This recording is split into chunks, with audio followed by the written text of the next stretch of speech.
Have you ever witnessed a moment so profound, so inspiring, that it felt like the veil between heaven and earth was momentarily lifted? Imagine being there for one such event, a moment that would forever change the understanding of a man, a mission, and a God. Our story begins with Jesus, leading three of his closest friends, Peter, James, and John, away from the crowds and the noise. They journey up a high, secluded mountain. The air grows thinner.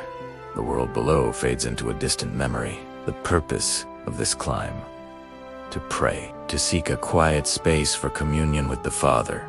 The scenery is majestic, a silent testament to the grandeur of creation. As they reach the summit, a sense of peace settles over them, a quiet anticipation of something holy. Then, as Jesus prays, something extraordinary happens. A profound change comes over him. It's not just a subtle glow.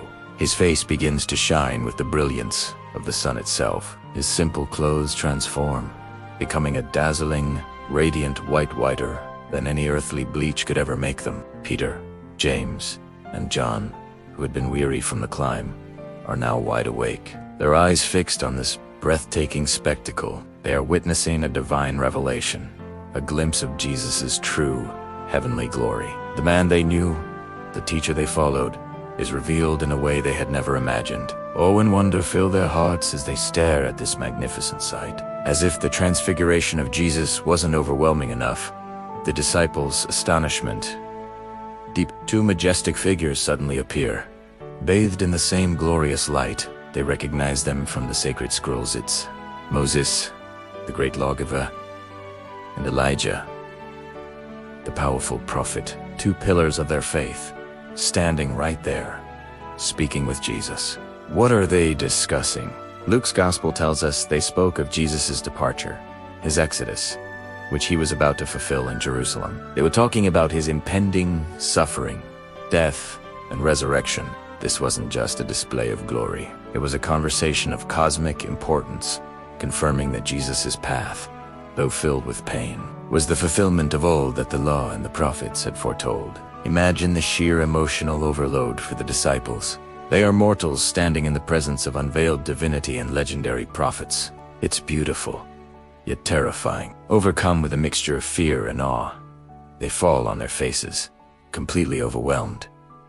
Peter, ever the impulsive one, breaks the silence, not knowing what else to say, but feeling he must do something, he blurts out. "Lord, it is good for us to be here. If you wish, I will put up 3 shelters, one for you, one for Moses, and one for Elijah." He wants to prolong this moment, to build something permanent, to honor this heavenly visitation. It is a very human reaction, an attempt to contain and control an experience that is far beyond human comprehension. Just as Peter is speaking, the scene intensifies. A bright, luminous cloud descends and envelops them all. This isn't a normal cloud. It's the Shekinah glory, the very presence of God. Then, from within the cloud, a voice booms, a voice of ultimate authority and profound love. It declares, "This is my Son, whom I love. With him I am well pleased. Listen to him." This is the ultimate endorsement. The Father himself is testifying to the identity of Jesus. The command is clear: listen to him.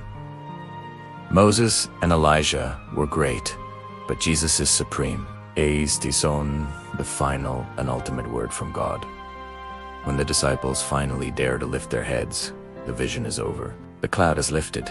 Moses and Elijah are gone, and they are alone once more with Jesus, who looks just as he did before. He touches them, telling them not to be afraid. As they walk back down the mountain, their minds reeling from what they've just experienced, Jesus gives them a crucial instruction: don't tell anyone what you have seen until the Son of Man has been raised from the dead. This glorious revelation was a private preview, a strengthening for the difficult days ahead. It was meant to anchor their faith, so that when they saw him suffer and die, they would remember the glory they witnessed on that mountain and understand that it was all part of a divine plan. This moment on the mountain was a powerful confirmation that Jesus was more than just a great teacher. He was the divine Son of God, the bridge between heaven and earth. Thank you for joining us on this journey. If this story moved you, please like, share, and subscribe to Faith MBI for more content that brings these powerful moments to life. We'll see you in the next video.